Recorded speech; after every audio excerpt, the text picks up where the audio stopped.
Шымкенттегі банк бөлімшесін Алматының тұрғыны тонаған. Бұл туралы Оңтүстік Қазақстан облыстық ішкі істер департаменті хабарлады.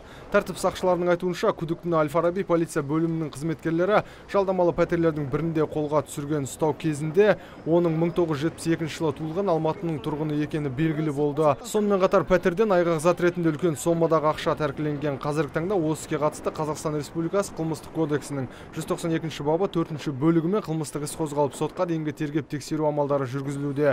45 жастағы күдікті уақытша ұстау изоляторына жабылған.